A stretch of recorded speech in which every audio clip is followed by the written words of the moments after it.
E aí pessoal, tudo bem? Sejam muito bem-vindos a mais um episódio de Desobediência Produtiva. E hoje vocês vão conhecer um cara que, na acepção da palavra, respeita de fato o que é desobedecer de forma extremamente produtiva, porque ele está de olho no futuro, em como a inovação de fato vai impactar no dia a dia de pessoas e empresas, com tudo que a gente vive.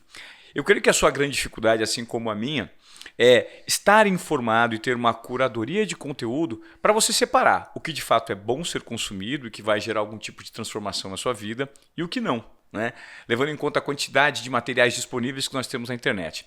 E hoje eu recebo aqui no Desobediência Produtiva alguém que pode dar um norte. E eu tenho certeza que se você pegar um lápis, uma caneta e um papel e anotar pelo menos os insights que ele vai gerar, certamente você vai sair da sua zona de acomodação e vai ter alguns insights bem interessantes, porque eu tenho o privilégio de receber hoje aqui Luiz Candreva. Esse cara é especialista em inovação e futuro, consultor, professor, enfim, um multitasks que adora cinema, inclusive nos bastidores estávamos falando sobre cinema. Então, Candreva, seja muito bem-vindo, cara. Muito obrigado, um prazer estar aqui com vocês. Eu, contando para os bastidores, cheguei super atrasado, mas ficamos batendo papo de filme. Você vê como a gente gosta tanto de filme que mesmo assim a gente estava conversando sobre isso. Muito legal estar aqui, vamos tentar falar aí, trazer insights, trazer algumas conexões novas para a galera. Legal. Candreva, a gente estava falando sobre inovação, né? Hoje você atua muito no mercado emprestando a sua lente, que é bem diversa, sobre o que acontece, de que forma as pessoas podem melhorar o comportamento dentro das companhias, de que forma as empresas podem traçar um futuro que seja mais... traçar um presente, na verdade, né, focado no que pode acontecer no futuro e gerar transformação. Nesse momento que nós vivemos, qual seja talvez a palavra que definam esse momento? É um momento de transição, é um momento de inovação, é um momento de repensar, de se reinventar? Olha, eu diria que é um momento de caos. E aí a gente associa o caos geralmente, como você viu, inclusive eu repito isso às vezes em palestras, a algo bastante negativo. Mas a verdade é que o caos, no final do dia, é o único ambiente, e dentro do teu conceito de desobediência produtiva isso tem muito a ver, né? É o único ambiente em que, de fato, a gente tem transformações. Na história inteira, onde a gente teve grandes transformações, essas transformações foram precedidas por um caos absoluto. E aí o grande lance para mim é que as pessoas têm que aprender a de fato navegar e ficar confortável nesse caos, porque isso será cada vez mais recorrente. Você falou logo no começo, falou, pô, com tanta informação que a gente tem, fazer a curadoria é complexo e tal. E a verdade é que a gente não vai ter menos informação, menos velocidade, a gente terá cada vez mais. E o nosso hardware, enquanto seres humanos, a gente criou um mundo que é mais rápido do que nós, ao entorno de nós mesmos. Perfeito. Então, de fato, eu acho que é um momento de caos, de bastante bagunça, mas que disso, se a gente souber trabalhar com as forças que tem, a gente consegue extrair muito valor e consegue, vamos dizer, sequestrar a relevância de outros players. A gente está falando de ambiente empresarial ou profissional, mas também de abrir portas para algumas coisas que a gente ainda não tinha tanta proximidade ou que não eram tão óbvias assim para a gente. Algumas pessoas e empresas estão atrás de serem diferentes, de serem inovadores, de proporem uma nova forma, de surpreender o mercado. Hoje você acredita que existe espaço para essa inovação autoral ou necessariamente você pode copiar modelos de negócio e aperfeiçoar os que já existem? Eu acho que você pode copiar o que tem por aí que funciona, não vejo problema nenhum nisso.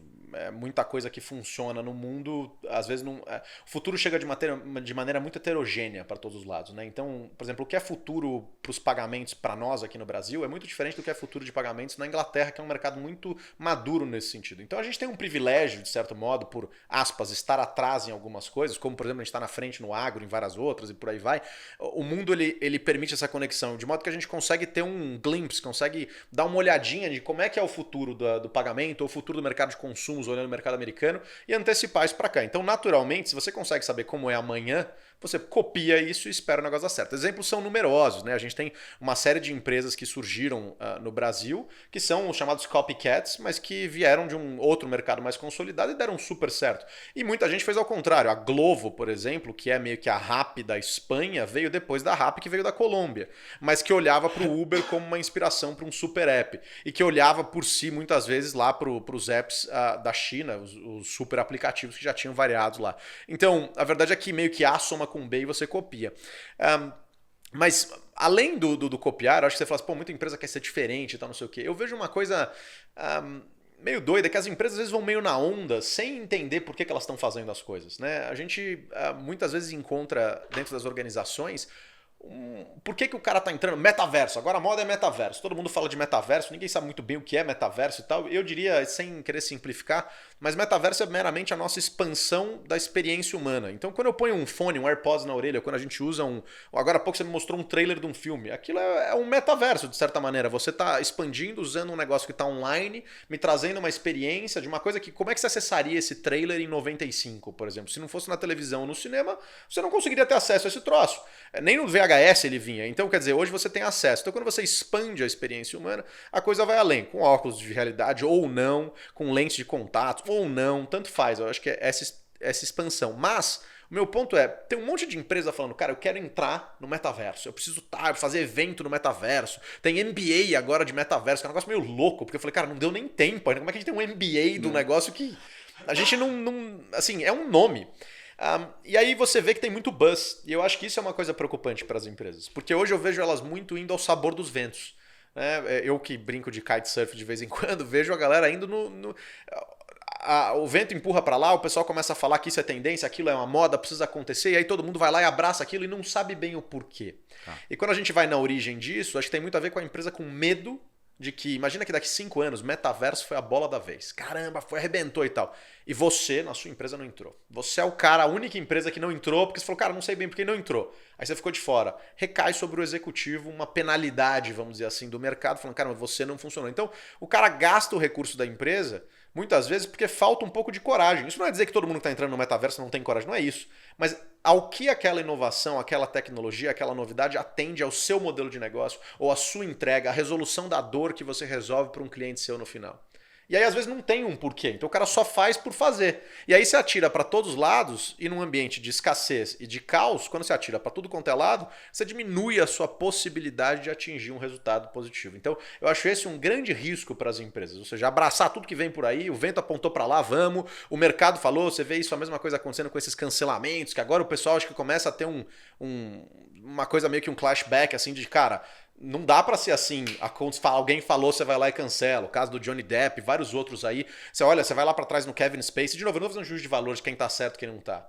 O problema pra mim não é o que eles fizeram, deixaram de fazer. E se fizeram, tem leis, tem que ser punidos exemplarmente se for qualquer um dos crimes previstos lá. Ainda mais alguns até com mais gravidade. Mas o julgamento é muito veloz. E isso tem a ver com uma sociedade que julga de acordo com os ventos. A mesma coisa acontece nas empresas. Mesmo os executivos bem instruídos, os caras conectam e falam, caramba, a gente precisa entrar nisso aqui, porque se a gente não entrar nisso aqui, a gente vai precisar fazer um podcast. Quantos podcasts não tem agora? Quantos deles são de fato úteis? Tem uns que só relevantes. Só existem para mostrar um posicionamento da marca ou da pessoa no sentido de, pô, sou inovador. Mas não sabe por quê, não tem um propósito, não atende. Ou seja, quer dizer, então quando você começa contando o seu e de por que vocês fazem, o que a gente estava falando aqui antes, você fala, cara, existe um propósito para isso, conversa com o que vocês estão fazendo, conversa. Então, legal, vocês têm um podcast. Aí você olha algumas empresas, você fala, cara, me convidaram outro dia para um aí e tal. Eu falei, caramba, tudo bem, super legal, vamos bater um papo, mas qual. E você vê assim, não tem uma linha de conexão, não existe. É tudo solto, é só para dizer que tem um podcast, entendeu? Não é trabalhado, não é uma coisa integrada dentro de uma estratégia. E aí eu acho isso muito difícil. Vocês falam muito de estratégia de comunicação, né? Quer dizer, é meio aleatório o negócio. Talvez a palavra estratégia eu já ia te fazer antes de você tocar nela. A estratégia seja o ponto mais cego nessas companhias, né? Que acham que por si só, pelo simples fato de adotarem aquilo que é tido como inovação, que é revolução tecnológica mesmo, sim, elas já estão estrategicamente bem posicionadas, mas isso não corresponde, né, Candriva? Hoje você acredita que mesmo empresas que estão bem posicionadas no mercado, elas são reféns de estratégias direcionadas para o negócio crescer aqui no Brasil? Excelente pergunta. Eu sei que todo mundo fala isso em tudo quanto é negócio, né? Palestra, o cara fala, onde é o banheiro? O cara fala, excelente pergunta. Não, a verdade é que tem perguntas que são boas e outras não. Essa é uma pergunta muito boa porque vai no cerne para mim. Eu acho que as empresas se perdem um pouco e, de novo, para mim tem muito a ver com dois aspectos. Um pouco de coragem, falta liderança no mundo. Olhar qualquer aspecto, a gente falar de política, falar de economia, falar de negócio, falta liderança. A gente tem um mundo hoje que passa por uma crise de falta de liderança. Se a gente analisar, vai para trás. A gente estava falando, eu tive em Gibraltar agora, por exemplo, há 2 semanas. Gibraltar é recheado de história, né? Tem desde os fenícios e não sei o que e tal. E quando você olha, tem o Churchill lá envolvido por causa da Segunda Guerra e tal. Havia um momento na Segunda Guerra de lideranças fortíssimas, em todos os aspectos imagináveis e após também. Hoje a gente tem poucos. Quais são os grandes CEOs do mundo? Vamos parar para pensar assim. Quem são os grandes CEOs? É difícil você nominar 10 grandes CEOs do mundo. E talvez você nomeie pelo nível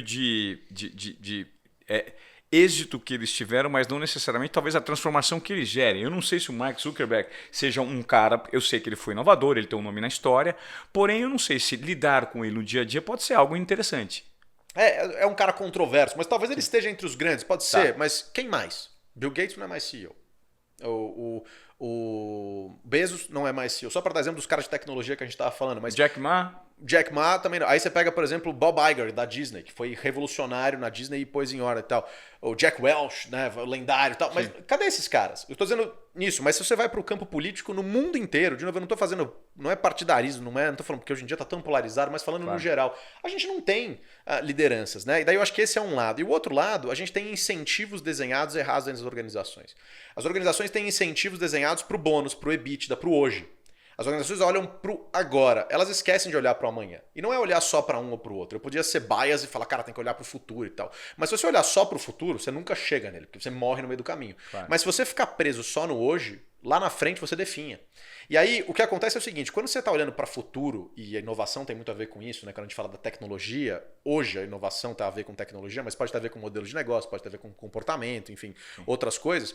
Quando você olha lá para frente, como é que você remunera o cara hoje por um negócio incerto que talvez aconteça daqui 5 anos, 6 anos. Porque é o tempo que leva para você pegar um novo modelo de negócio, experimentar e fazer aquele negócio ter aderência, eventualmente virar um modelo de negócio que substitua o principal ou que pegue pelo menos uma boa parcela daquilo. Então, a grande dificuldade das organizações é justamente esse equilíbrio de ambidestria, de gestão de hoje, de maximizar a receita hoje no presente e de você conseguir dar relevância para a sua longevidade, ou seja, deixar a sua empresa longeva lá na frente. Então, esse equilíbrio é muito difícil. Aí eu acho que o que acontece nas organizações, respondendo depois desse arco a sua pergunta, é isso. Elas se perdem um pouco na questão da estratégia justamente porque elas olham para incentivos errados e quando elas enxergam o incentivo certo, ele exige coragem. Por isso que founders... Quando você fala, por exemplo, Zuckerberg, é um dos poucos founders que está à frente do negócio ainda. Ou quando a gente vai falar, Rafael Belmonte, que você conhece também, Sim. O Rafa e o Dani lá no NetShowme, por exemplo.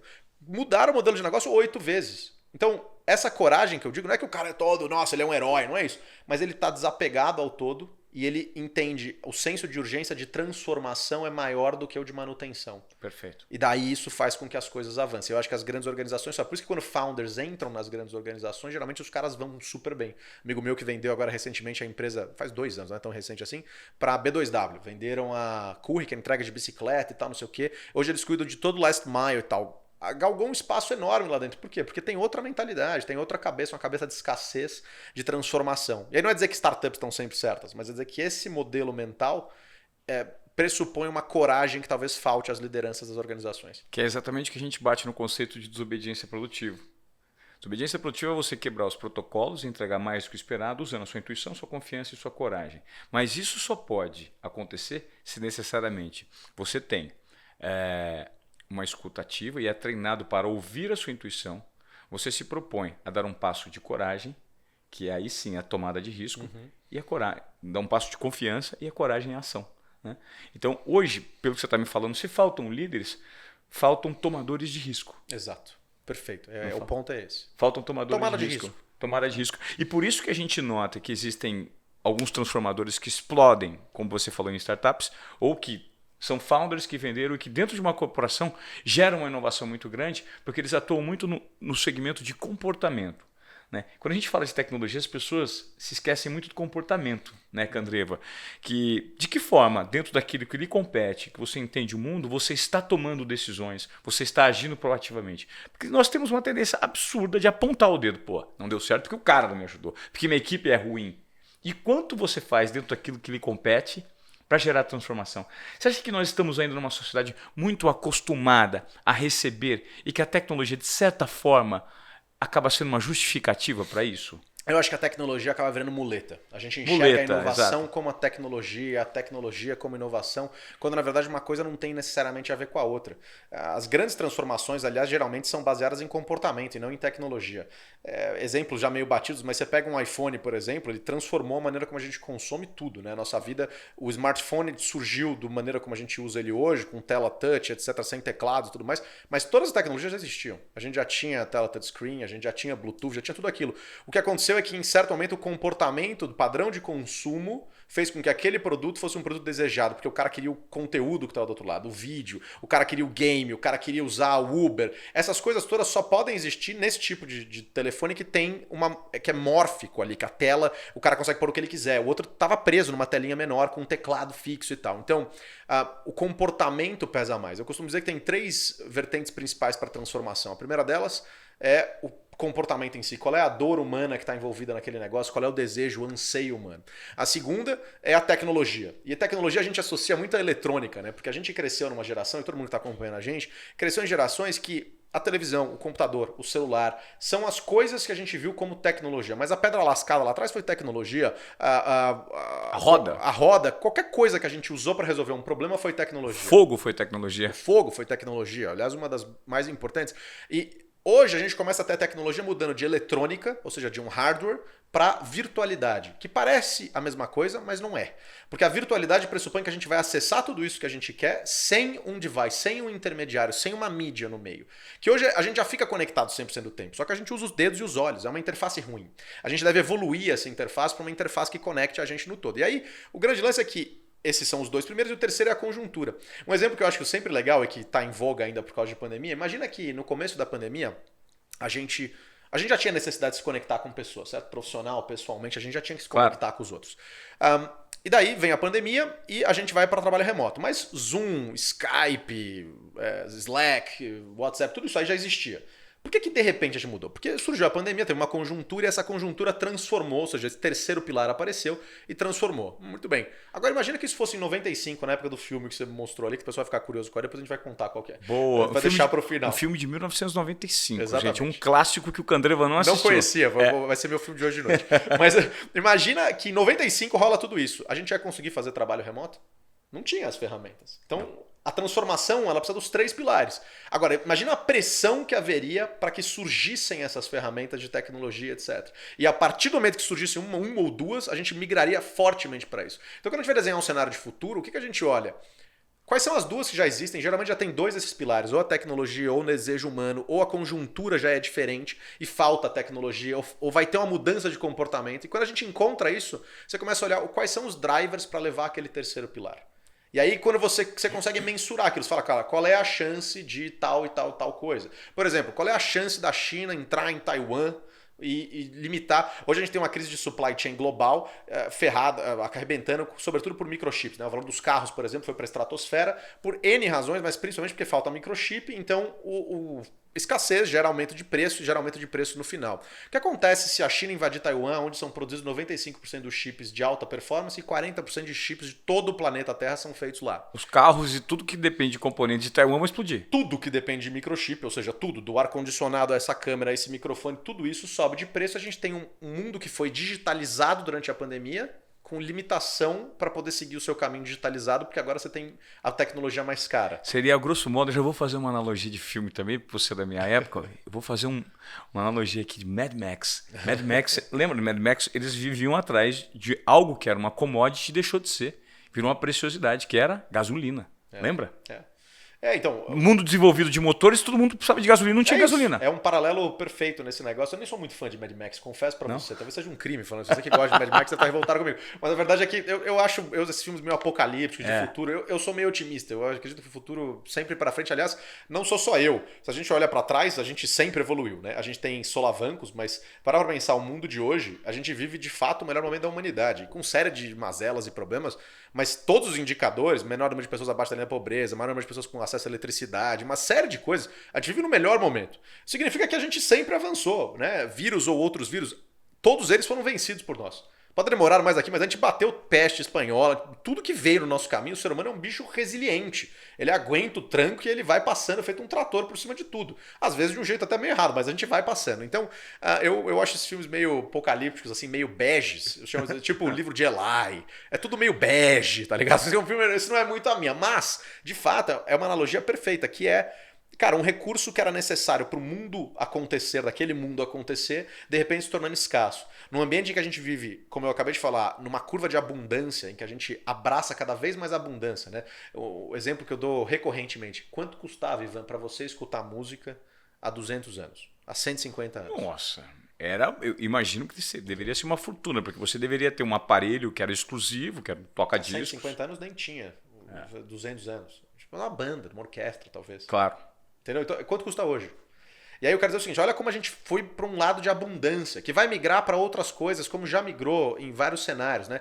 Quanto custava para você? Quanto custaria para fazer isso aqui que a gente está fazendo agora? Você que vende televisão e de mídia de maneira geral, quanto custaria para fazer isso aqui em 95? Vamos ficar com 95 como parâmetro. Cara, eu acho que custaria... seria complexo. E para distribuir? Só se você estivesse dentro de uma emissora de rádio, né? Então, e sem a emissora? Você tem que construir a emissora para distribuir esse Não, negócio. distribuição é impossível. Quanto custa hoje para distribuir? Zero. Certo? Então, assim, esse tipo de abundância que está no mundo virtual vai começar a abraçar o mundo físico. Um exemplo disso: a Sony desenvolveu, era para a Copa de 2014, eles fizeram os primeiros testes, a Copa do Brasil, se eu não me engano. Ou de 2010, não lembro agora direito. Eles fizeram testes com holografia para jogos de futebol. Não sei se você chegou a ver esse negócio. Não. E a ideia qual que era? Era assim, você vai vender a final da Copa do Mundo, cabe 60, 80 mil pessoas no estádio. Custa caro o ingresso, é lá no outro país, etc. Tal. Beleza.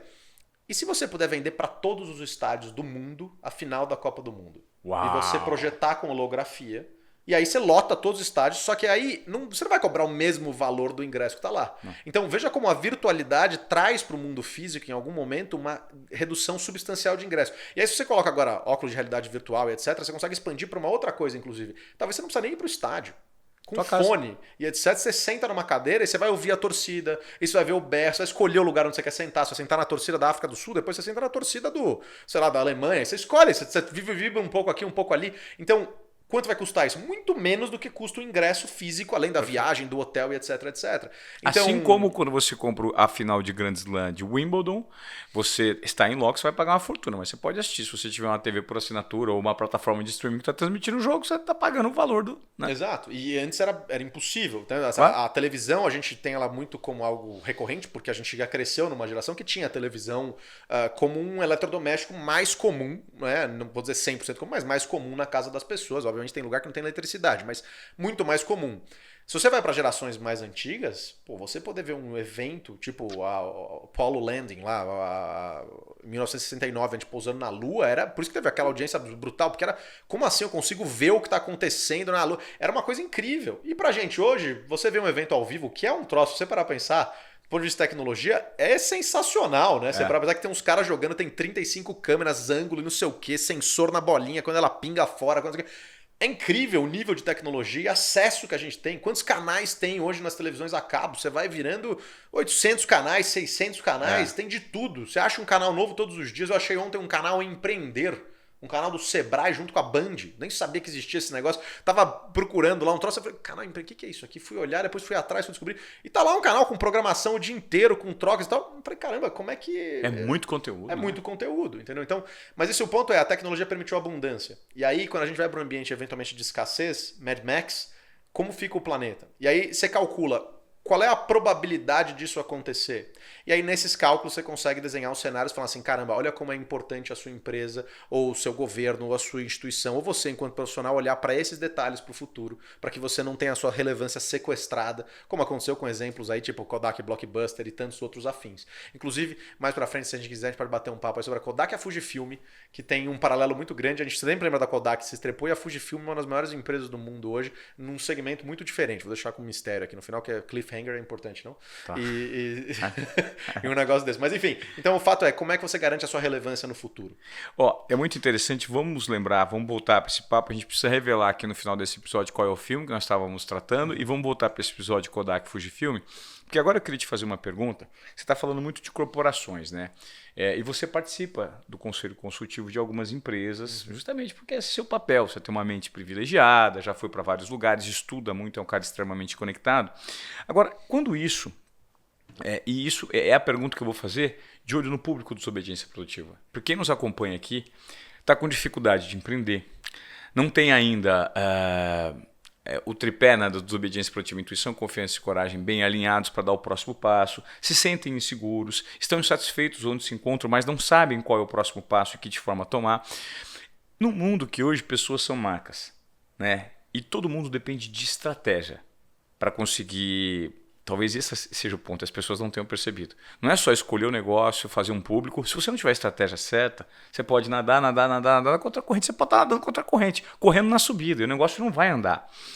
Do ponto de vista de estratégia e de pessoas empreendendo hoje em dia, somos muito falhos. E como as pessoas podem hoje, Candreva, melhorarem as próprias estratégias, procurar conteúdo e perceber que isso é fundamental para o negócio prosperar?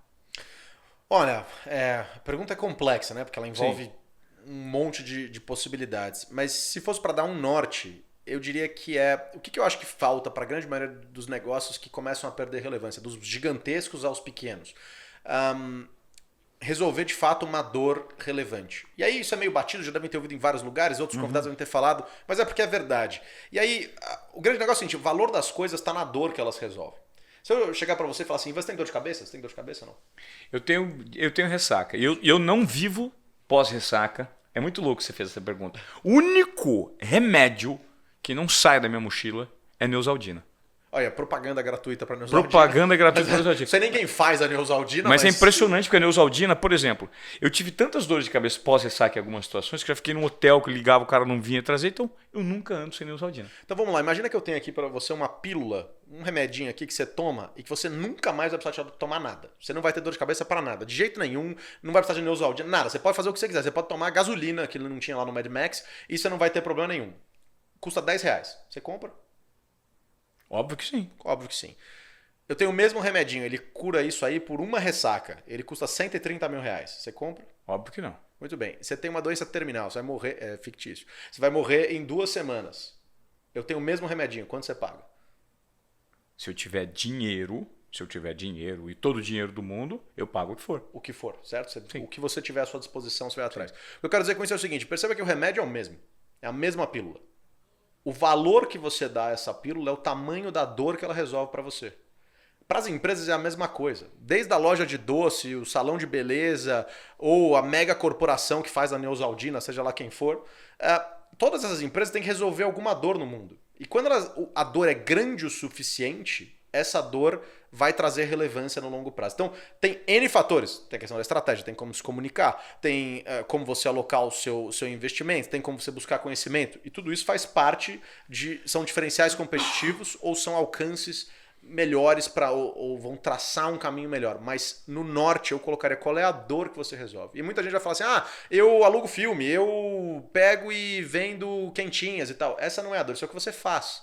Existe uma diferença muito grande entre aquilo que você executa, aquilo que é o que você faz de verdade, do que aquilo que você resolve. E aí eu acho que falta isso, falta identificar quais são as dores. E isso vale para tudo. Você pode ter a moça que vende brigadeiro na praia. Lá, quando eu vou pra praia aqui no litoral de São Paulo, tem uma moça lá que vende brigadeiro sempre, etc.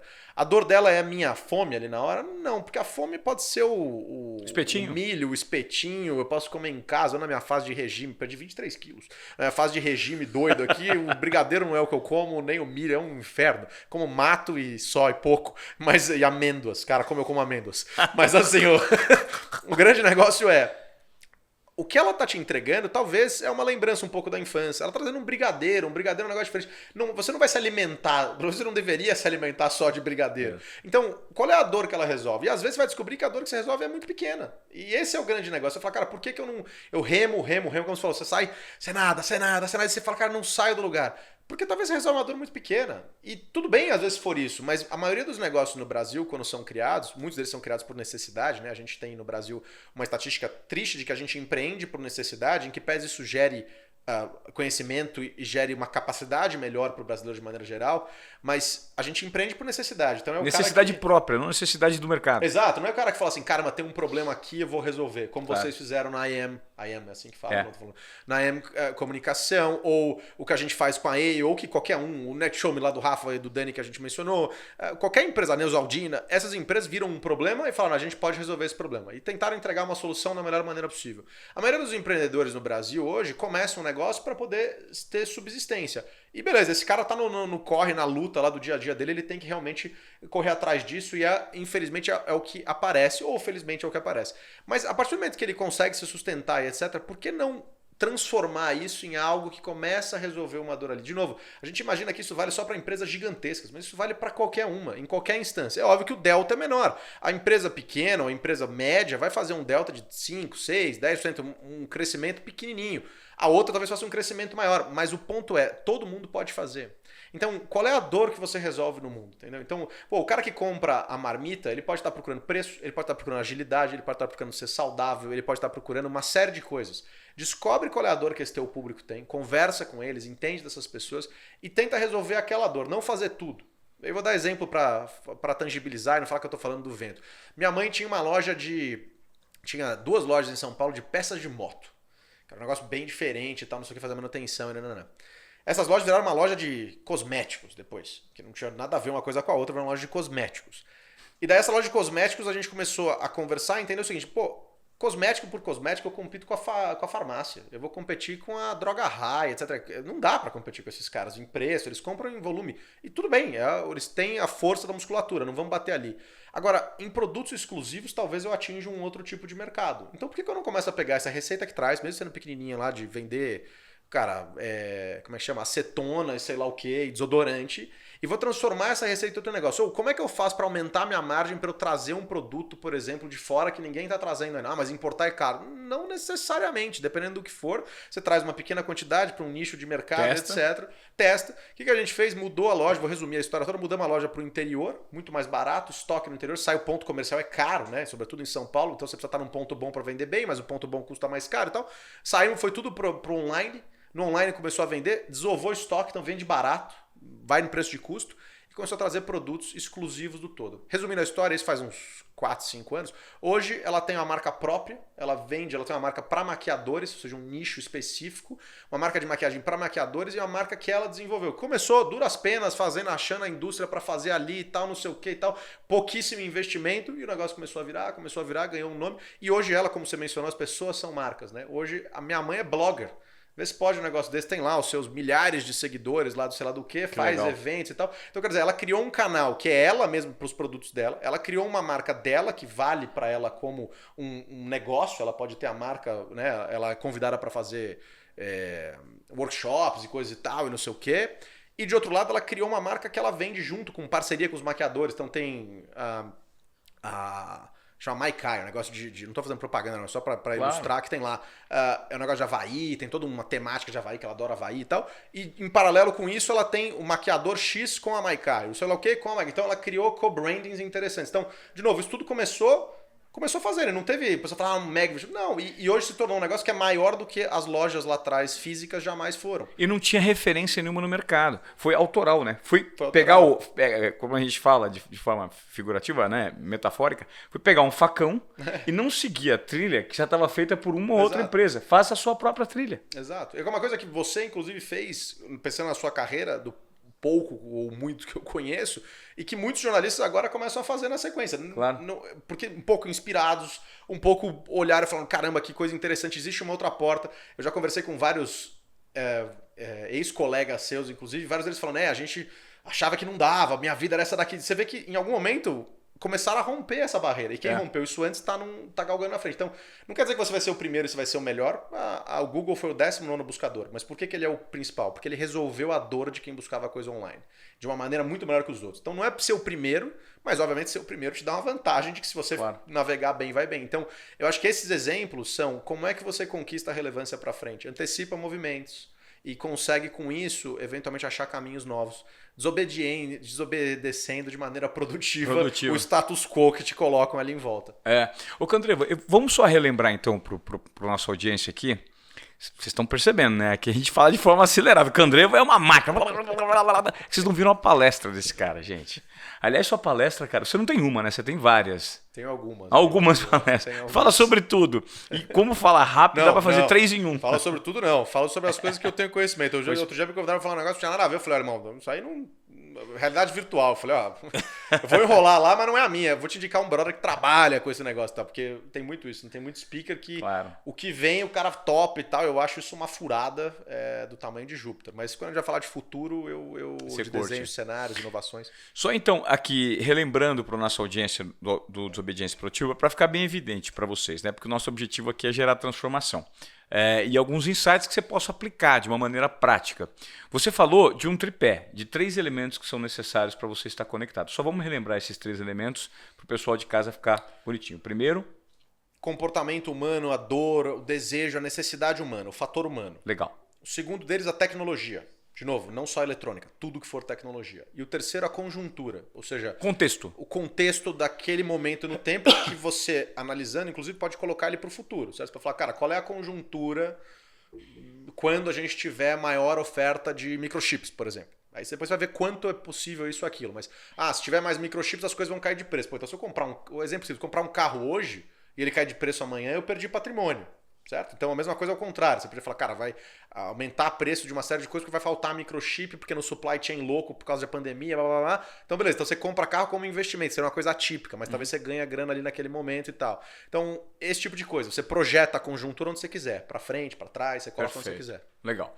Ô Candreva, a gente fala muito de inovação, de transformação, só que existe, principalmente no Brasil, um déficit muito grande de aprendizado. Né? Mas, ao mesmo tempo, existe uma disposição muito grande de informações disponíveis para que esse aprendizado aconteça, né? Para que as pessoas tenham acesso ao conhecimento. Esse é um dos braços positivos da tecnologia. Né? A tecnologia, de certa forma, não encurtou o conhecimento e minimizou essa distância. Né? Agora, do teu ponto de vista, que é um cara que consome muito conteúdo, você tem várias lentes que você consegue observar, e a principal dor hoje da nossa audiência é como eu consigo aprender algo, como eu consigo não só aprender e colocar em prática algo. Porque a curadoria de conteúdo é tão complexa, né? Existe tanto conteúdo à disposição e as pessoas às vezes ficam perdidas no meio. Será que é aqui? Será que é ali? Então eu acho que a dor que eu sinto hoje é que, principalmente o brasileiro, ele não aprendeu a aprender. Ele está nesse processo de aprender a aprender. Eu queria primeiro, entender como funciona isso para você, como você absorve novos conteúdos nesse mundo maluco que a gente vive, você separa um tempo disso.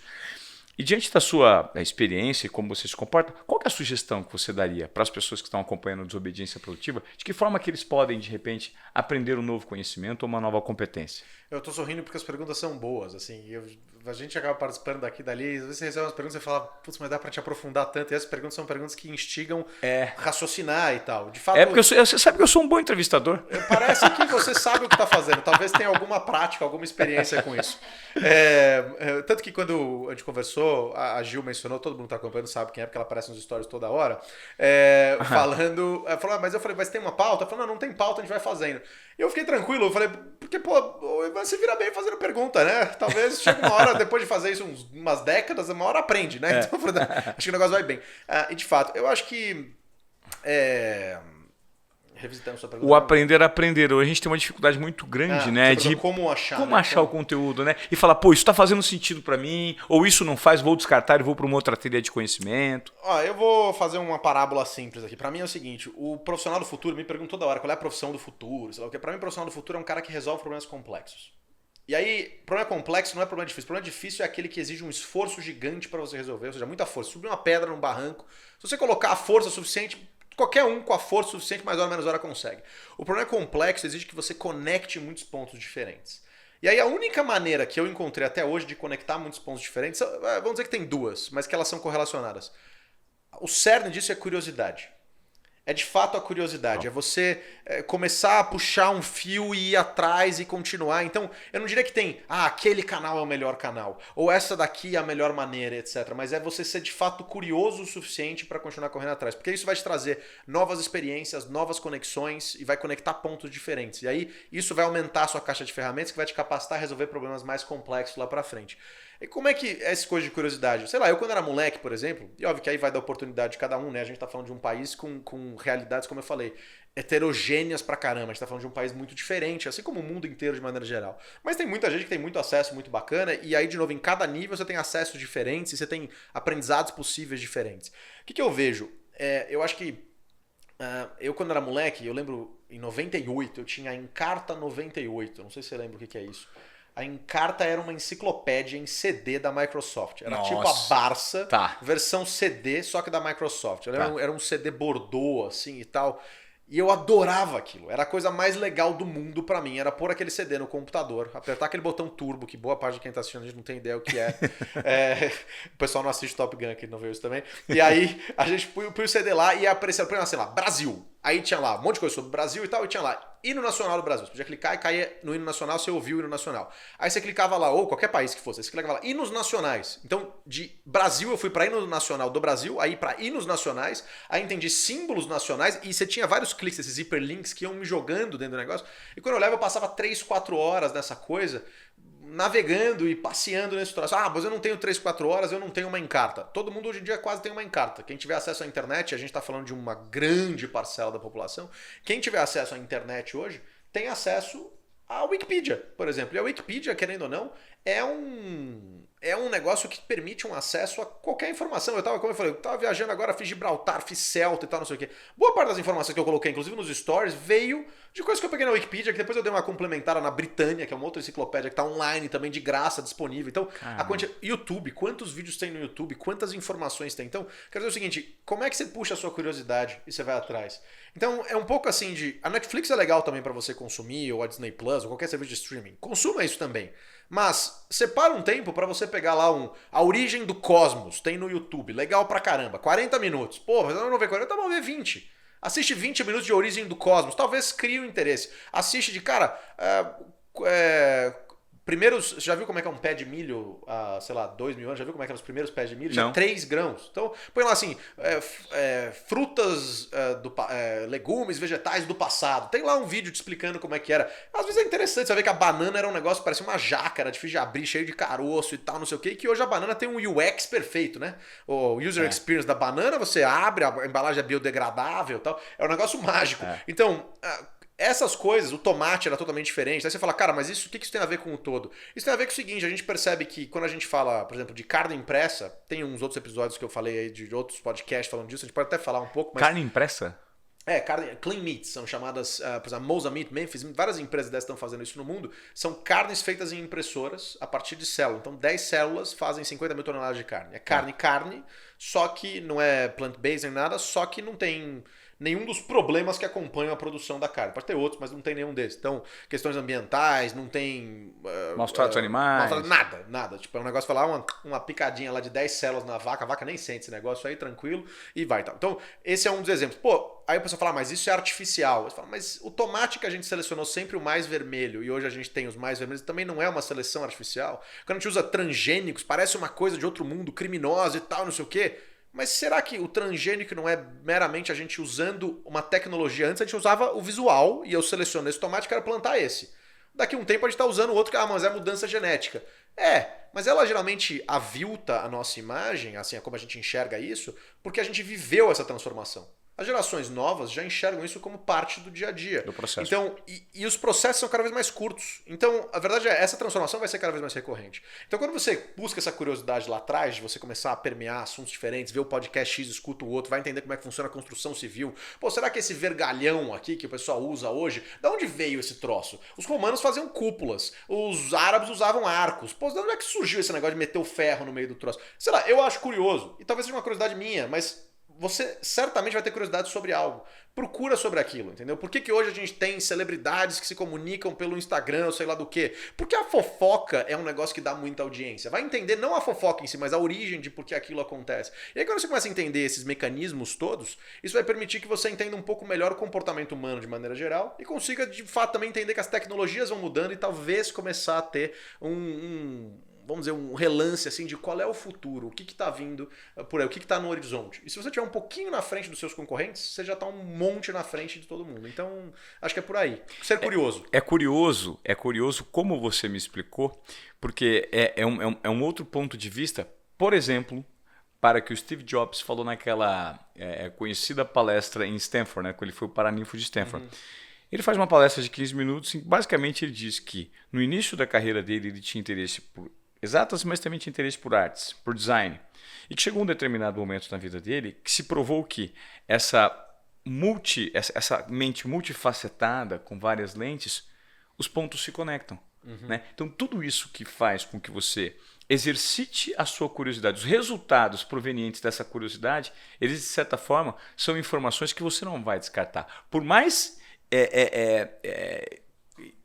desimportante que ela seja, irrelevante, fútil que ela seja, chega uma hora que isso te traz, isso fica gravado, né, de certa forma dentro de você e você coloca isso para fora. E as pessoas não se ligam nisso, né, Candreva? E aí vem um outro ponto para mim que é o seguinte, você pega a sua curiosidade toda, você se abasteceu de um monte de coisa, e aí você precisa de ferramental, né? Você precisa conseguir transformar isso em resultado. Eu faço muito isso desenhando cenários de futuro. Eu faço muito isso com comunicação. Eu faço muito isso com a ABC. Beleza, como é que você pode fazer isso? Aprende a programar. Ah, mas é difícil. Não é difícil para começo de conversa. Segunda, é de graça. Tem online. Code Academy, você vai lá e começa a aprender. Ah, mas eu não gostei. Tudo bem, mas tenta. Quantas pessoas estão ouvindo a gente? Pode pôr no comentário, que escreve depois nos comentários. Já tentaram programar alguma vez? E aí você vê que são pouquíssimas. Pouquíssimas. E daí, por que todas as outras pessoas do mundo não fizeram isso? Porque você já tentou aprender a programar? Não. Então, por exemplo, por que não? Você podia pegar hoje, enquanto eu vou ver o filme, que depois a gente vai revelar qual é. Fiquem curiosos. Eu vou ter a galera adiantando, vai pôr no comentário o filme para dar spoiler, né? Mas pega hoje de noite e acessa 30 minutos a Code Academy e começa a aprender, por exemplo, caramba, como é que chama? Não é JavaScript, caramba, esqueci agora. CSS e etc. HTML, eu ia falar HTTP, HTML. São linguagens muito simples e tal. Mas você começa e dali a um tempo você consegue pôr um site no ar. Aí, por exemplo, a gente tinha um rapaz que trabalhava com a gente, cuidava lá de um site nosso, que estava em WordPress. Eu já tinha ouvido WordPress, deve ter ouvido, todo mundo já viu, o que é esse troço de WordPress e tal. E aí uma hora ele saiu da empresa e a gente ficou meio assim, e tava pondo uma empresa para fazer e precisava arrumar um negócio, e era assim, no final de semana ele tinha um negócio que tava torto no site. Eu falei, cara, deve dar para aprender esse troço, saca? Não deve ser de outro mundo. Entrei no YouTube e vi lá um tutorial, como fazer não sei o que no WordPress. E aí o que eu fiz? Eu clonei a página e testei. Testei. Deu errado. Até uma hora que eu falei, opa, o que eu queria era isso aqui. Então é assim que faz. Então, falando assim, é meio que tentativa e erro às vezes. E o que isso me trouxe? Hoje eu consigo dar um tapa no negócio. Eu vou ser um programador? Provavelmente não. Mas eu consigo dar um tapa, isso me permite me comunicar melhor, isso me permite entender as possibilidades. Por exemplo, eu fui subir minha coluna na CNN, agora tá perguntando, pode subir vídeo, pode não sei o quê. Não dá pra pôr vídeo porque tem isso aqui. Eu falei, mas e se a gente fizer tal e tal e tal e tal? Aí mandaram pro rapaz lá de técnica e tal, ele falou, olha, isso aqui dá. Eu falei, beleza, então, mas eu só sabia que dava porque algum dia eu comecei a brincar de programar. Perfeito. Então eu não vou virar o programador, não vou ser eu que vou colocar lá, mas isso permite que um conteúdo meu que vai sair em breve é um conteúdo que vai com um vídeo, que antes iria sem. E esse vídeo talvez deixe aquele conteúdo mais interessante, atenda alguém que está acompanhando e aquilo pode gerar uma oportunidade. Então, de novo, eu aumentei um pouquinho a relevância, mínimo, mas aumentei um pouquinho a relevância com um negócio que me consumiu umas 2 horas numa noite, num dia que eu tive uma demanda. Então, e que gera um diferencial de comportamento do seu perfil. O que é muito interessante, não é só o resultado, mas só a observação das pessoas que estão convivendo com você, falar como esse cara é disruptivo, como esse cara tem elementos, ele tem ferramental, ele tem insumo para entregar soluções criativas. Soluções criativas. Acho que a curiosidade ela tem um primo que é a criatividade, né? Quando você é curioso para se conectar com pontos suficientes, acaba que em algum momento talvez você se depare com um problema e suplantar, vencer esse problema vai fazer com que você use esse repertório todo para de fato você conseguir resolver. E de novo, pelo menos dirimir esse problema, né? Então, a gente falou no começo de liderança, a gente falou de coragem, a gente falou de tudo isso. A verdade é que sem esse ferramental, eu acho legal esse ciclo, eu nem tinha pensado, isso foi um insight agora, né? Eu tô gerando insights. Mas é de conectar o seu repertório inteiro e depois o seu ferramental Isso tem a ver com a sua coragem para resolver problemas. Você vai falar, cara, talvez dê. Porque você vai conseguir conectar pontas que os outros não estão vendo. A sua coragem vem não de você estar mais valente que os demais, mas de você estar vendo algo que alguém não está vendo. Eu faria uma observação. Eu acho que não seria necessariamente sua coragem. Eu diria que seria sua confiança. A sua coragem... Confiança. A sua confiança fica mais robusta. Pessoas mais confiantes, elas são mais aptas a dar o passo de ação, que significa coragem. Então, quanto mais confiança você tem por conta dos insumos que você absorveu e das experiências vividas direcionadas pela sua curiosidade, mais criativo você fica, mais confiante você fica e, subsequentemente, você fica mais corajoso. Toma Não mais faz risco. sentido? Toma mais E isso. quando você toma mais, a sociedade te remunera invariavelmente. Faz sentido? Faz muito sentido. Acho que aqui tá equacionado. Todos pode ser até o resumo do episódio, porque é bem por aí. Mas o grande negócio, você pega, por exemplo, você que gosta de automobilismo assim como eu. Laranjinha chama laranjinha porque o apelido para quem tira o pé numa curva que você não consegue ver o fim é o laranja, vamos dizer assim e tal. Então, o Autódromo de Interlagos tem uma curva que você não consegue ver o fim dela. Então você faz... E a sua confiança vai crescendo quando você vai acertando. Você acerta uma, acerta duas, acerta três. Se você der uma errada, talvez você demore um pouco para recuperar aquela confiança. E aí a sua técnica, o seu repertório, quanto você se preparou, quantas vezes você já fez aquele negócio, te permite, mesmo depois de uma errada, voltar na volta seguinte e bater ao mesmo tempo. Então, eu acho que essa equação toda que você trouxe, justamente isso. A confiança para você dar o passo, esse passo que... às vezes pode parecer coragem ao olhar do mundo, mas que na verdade para você é só eu tô vendo o negócio que tá ali, eu tenho confiança que vai dar certo, que já deu certo outras vezes, ou porque eu vejo o negócio, e aí de fato tomar risco. E a tomada de risco está no cerne de tudo, né? A gente precisa, sem tomar risco, a gente não é remunerado, a sociedade de fato não traz... e não pode ser o risco da ruína, é evidente, mas é o risco da tentativa do novo. É o risco da tentativa do novo. Vamos falar do caso Kodak Fujifilm? Bom exemplo, inclusive, de risco de tentativa do novo. Isso é bom nessa hora de entrevistar. É o risco de tentativa do novo. Que é o seguinte, a Kodak, todo mundo sabe, Kodak acabou, fazia filme, né? E acabou porque as pessoas começaram... No fundo, quando você tira uma foto, o que você quer quando você tira uma foto? Registrar um momento para a posteridade. Certo? Não é nem a foto que você quer. Às vezes até pode ser, eu gosto de fotografia e tal, não sei o quê. Tem a parte artística, mas isso é o nicho, certo? Isso é o residual. A maioria das pessoas querem aquilo para registrar um momento, um aniversário, ou um momento de uma viagem, é só chancela presente de que aquilo é importante. Você está guardando, você está terceirizando sua memória. E talvez você está pensando que aquilo é importante, você nunca mais vai essa foto que não vale nada. Daqui 10 anos fala, essa foto é uma porcaria. Quantas fotos você tem no seu celular? São umas 90 mil. Exatamente. É 15, 16 mil. Fotos? Né? Eu tenho 90 mil fotos. Eu vi 20. Mas assim, não 20 mil, 20, né? Sei lá, mas assim, de ontem. Mas o ponto é o seguinte, a gente quer registrar a memória, a gente está terceirizando a nossa memória para aquele negócio, certo?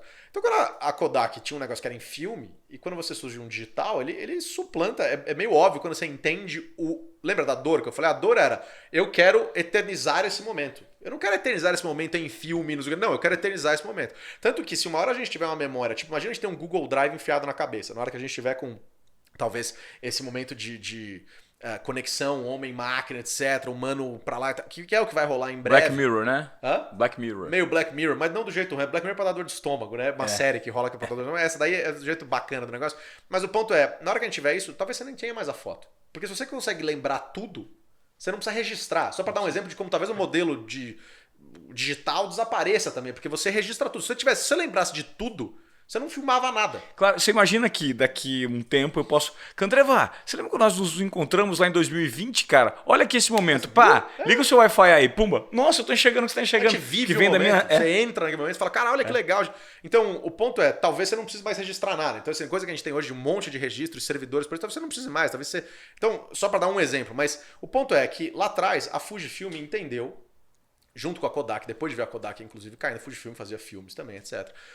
E falou, cara, deu errado ali, já era, filmes não adianta, a gente perdeu a corrida para a câmera digital, porque a Kodak, inclusive, foi quem ganhou essa corrida, né? Na década de 70 eles fizeram as primeiras câmeras digitais e deixaram lá, não sei se sabia, faz 50 anos. Em 1970? 78, eu não sabia. 1976, uma coisa assim. Eu não lembro o ano exato, mas é por aí. E daí depois eles deixaram, não, isso aqui não deixaram de lado e tal. Eu lembro os anos 90, 2000, meu avô, que era engenheiro, tinha uma câmera que tinha um disquete 3/4 dentro da câmera, cabia 5 fotos. A bateria durava 20 minutos. Nossa. Mas era um negócio assim, era tal, não sei o quê. Em resumo, eles acharam que isso não era o futuro e a Fujifilm falou, a gente nem investiu nesse tipo de câmera, então a gente ficou para trás.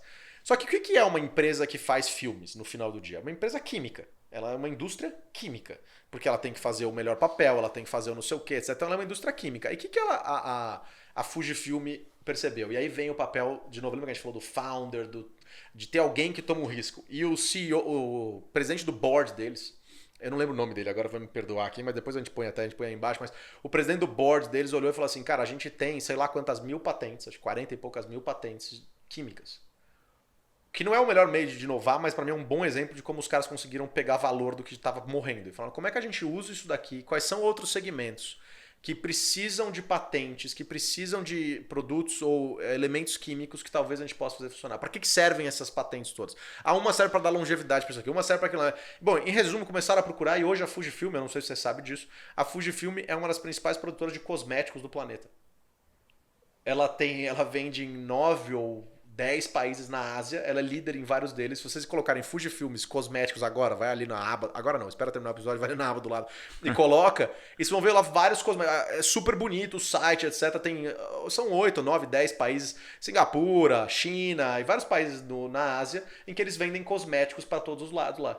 E daí isso salvou a empresa. A Fujifilm é uma das principais empresas do planeta hoje ainda, não é das maiores do mundo, mas é uma das grandes empresas do mundo. Tá entre as maiores, mas não está entre as 100 maiores, imagino eu, mas é uma das grandes empresas do mundo, e eles acharam um caminho para se manter relevantes.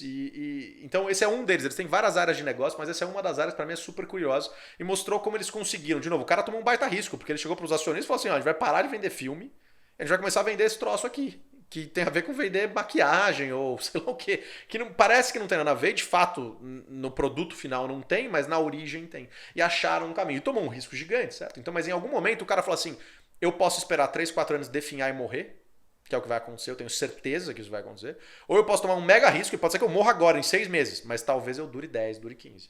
Então a tomada de risco para mim ali é um grande exemplo de uma empresa que achou um caminho. De novo, não é que ele foi da dor para a solução, que seria talvez o ideal, se é que a gente pode dizer isso, porque acho que o ideal é o que dá certo e deu certo para os caras, então quem sou eu para dizer o que é o ideal? Mas óbvio, é melhor você encontrar uma dor e encontrar uma solução para ela, né? Seria o processo normal, mas ele pegou um ativo que ele tinha, que estava definhando, perdendo valor, porque era focado em entregar um produto final que já não tinha mais tanta demanda no mundo, e a demanda caindo, ou seja, ele olhou e falou, essa demanda vai despencar, e ele olhou onde é que essa demanda pode crescer. E aí ele migrou para isso. Hoje cosméticos é uma das principais áreas do mundo, né? Um dos principais produtos hoje no mundo, cuidados com beleza, bem-estar, etc.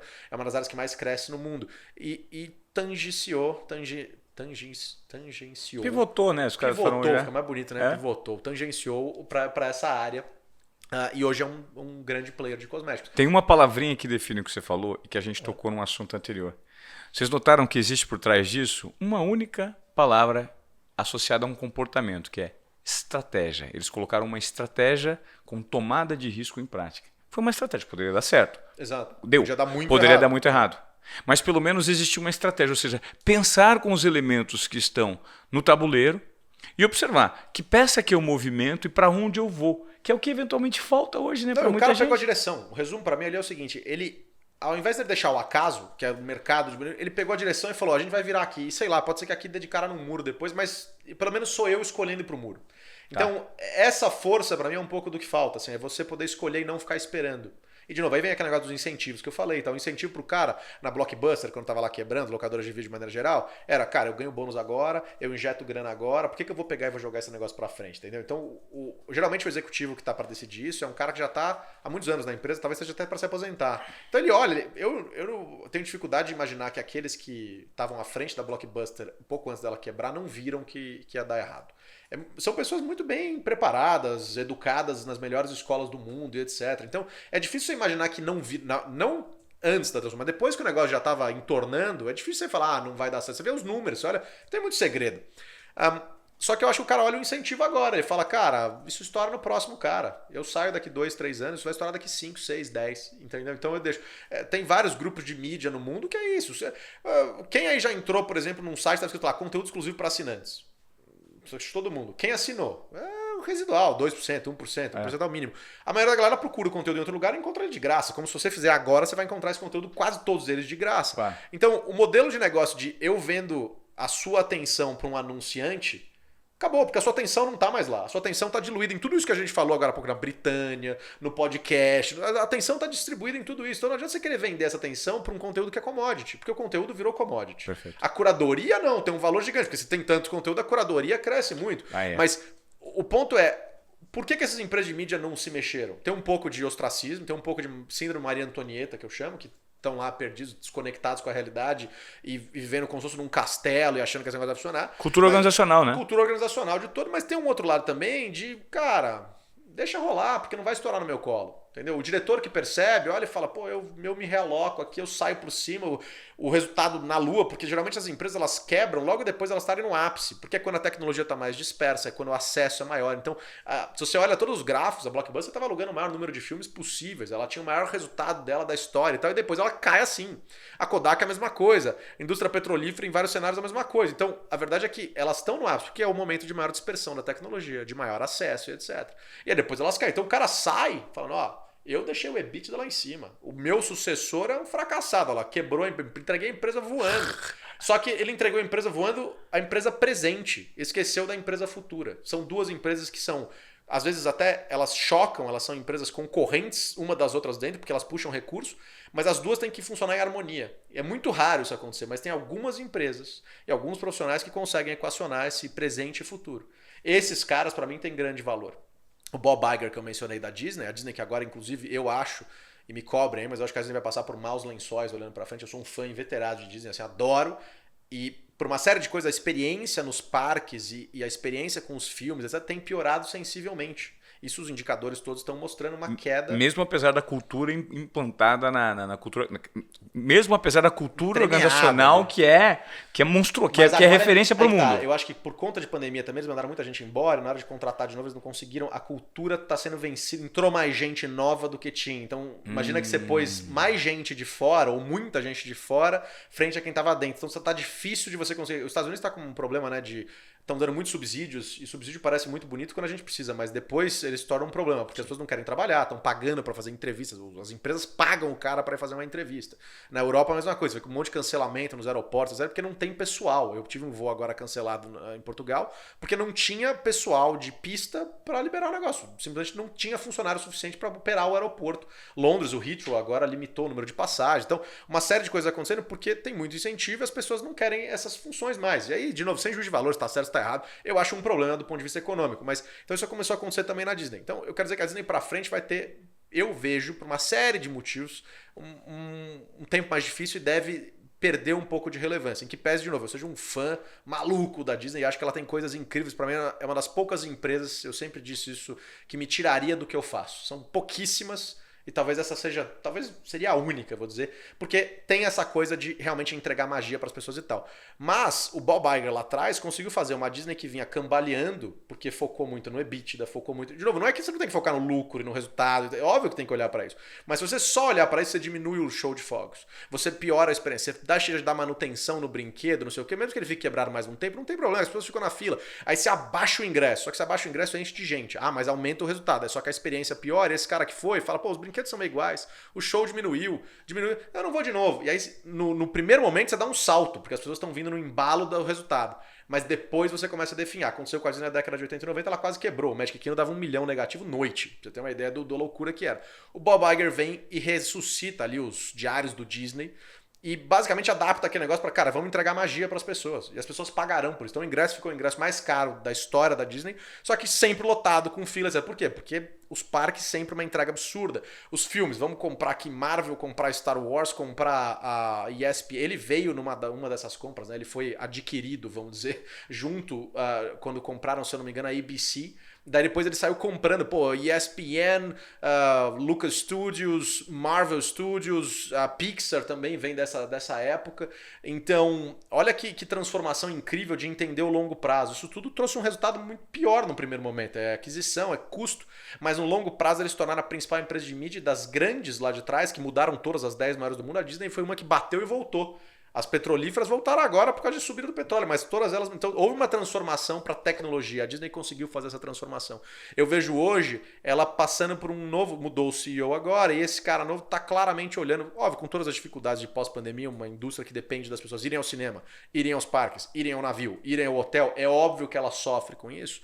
O Disney Plus deu até uma salvada, né, nesse sentido. Mas o que eu quero dizer é que eu vejo hoje ele olhando de novo para o EBITDA e para o resultado. E isso provavelmente vai levar a uma experiência pior. E eu já vejo pessoas... Eu, por exemplo, tive o privilégio de poder ir... Minha mãe tinha uma agência de turismo lá atrás. Não sei, eu tive o privilégio de poder ir várias vezes para Disney na vida. E sempre que eu tava perto de uma, agora quando eu tento dar um jeito de ir, eu sou louco com o negócio.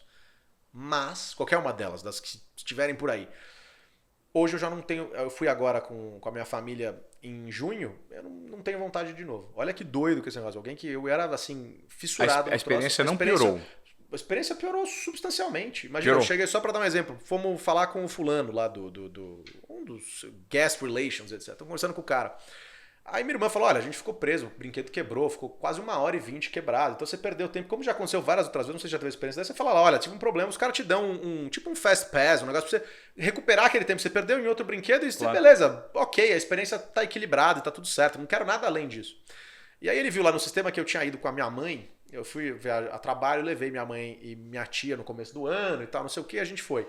Ah, mas olha aqui, eu vi que vocês vieram aqui, porque ele puxou pelo ingresso da minha mãe, eu vi que vocês vieram aqui em março, o brinquedo quebra, vocês já sabem que quebra. Não. Aí eu olhei pro cara e falei, não, Na eu tava ouvindo Disney. de pé de olho, eu falei, não, pera, pé de ouvido, ouvindo de pé de olho é diferente. Aí, meio mutante. Aí eu cheguei pra ele e falei assim, irmão, peraí, deixa eu ver se eu entendi. Então eu vou lá e comprei um carro da empresa X, daí deu um problema no freio, eu bati o carro, aí eu fui lá e falei, não, foi um problema pontual, então eu vou comprar outro carro dessa empresa, aí deu problema no freio de novo, a culpa é minha, porque eu já sabia. Não, cara. Não. Aqui dentro, não. Tipo, especialmente aqui, não, entendeu? Se fosse, sei lá, numa companhia XPTO que tem um atendimento horroroso, você até entende, mas eu falei, cara, aqui... Aqui na Disney não. Aqui não, entendeu? Então, assim, isso um dos casos, mas assim, eu fui com o meu ingresso no parque aquático, o ingresso dava direito ao parque aquático, comprou um combo lá, tá, não sei o quê. Aí cheguei no parque aquático, cheguei pra menina pra comprar o ingresso lá, pra entrar, ela falou, não, seu ingresso não é válido. Eu falei, como não é válido? Não, é porque o seu ingresso é válido só pro dia seguinte que você usa no parque, nos parques normais. Eu falei, mas que lógica, tipo, que regra estúpida. No dia seguinte tava tendo raios e chuva o dia inteiro. Se eu vier no parque aquático, eu morro, talvez. Então, talvez não seja uma boa ideia. Daí ela, mas não tenho o que fazer, não sei o que, eu não posso te dar o ingresso. Eu falei, não, eu não quero que você me dê o ingresso. Eu gostaria que você me deixasse acessar o ingresso. Eu comprei o ingresso, né? Mas assim, de novo, tudo bem, é uma regra. E eu vou respeitar a regra. Ele tá lá em algum lugar no contrato. Mas é uma regra que piora a experiência. Aí ela fazia assim, ó. Combro, vários. E aí você fala, cara, quando esse cara, que é o Guest Relations, de uma das principais empresas que melhor atende as pessoas, melhor atendia as pessoas no mundo, vários virou o ombrinho, você fala, cara, tem algo. Você percebe pessoas reclamando, o Guest Relations, que são unidades que ficam na entrada dos parques, geralmente, para você levar um problema que você teve, ou você resolver alguma situação que você teve lá, com filas enormes. Eu nunca vi uma fila daquele tamanho. Então isso mostra o seguinte, muita gente ficou descontente com o que aconteceu e foi. E aí você percebe que deixaram de olhar para isso, entendeu? Então, assim, funcionários rudes, mal educados. Então, assim, isso é uma perda. Eu não tô falando para você não ir, de novo, eu adoro a Disney e tomara que tenha sido uma experiência pontual minha, mas aconteceu com uma certa frequência. Mas isso é uma observação muito importante de uma transformação que está acontecendo internamente e que os olhos que precisavam ver não são os olhos dos consumidores, mas sim os olhos internos, que impactam na cultura organizacional. Exato. Porque está exatamente aí o gap. E se hoje eles tivessem um segmento de ouvidoria, de ombudsman, de relacionamento com o consumidor, eles obviamente já teriam percebido, por meio de métricas, que isso é algo que deveria se transformar. Então isso é falta de correção de rota para quem quer se perpetuar no mercado. Então, e aí eu acho que isso tem a ver com a mudança de liderança, no sentido de, o Bob Iger era um gigante, né? É um CEO que realmente transformou uma indústria. Eu acho que tem uma sombra muito grande e o cara falou que era dar resultado porque tem shareholders, né? O cara tem acionistas, ele precisa dar resultado. Pós-pandemia, um momento hiper complexo. É um contexto, né? Um contexto muito difícil. Eu compreendo todo esse negócio, mas às vezes o cara tá olhando pro resultado agora e ele tá deixando de novo aquela coisa, ele tá focando muito no agora e esqueceu do lá pra frente. Então não adianta você dar um mega resultado pro seu acionista agora e daqui 5, 6 anos você não conseguir entregar um 70, 80% desse resultado. Porque ele vai querer mais resultado lá na frente. Então, aí que vem a coisa da liderança. Do cara falar assim, a gente vai dar menos resultado agora, mas a gente vai garantir a experiência ser um absurdo. Porque isso, no longo prazo, vai garantir longevidade para a organização. E o cara bater no peito e falar, eu vou fazer. Eu resolvo. Que é difícil de fazer isso frente aos acionistas, etc. Ainda mais depois de uma sombra dessa. Então dá para entender. Isso não quer dizer que seja o melhor caminho.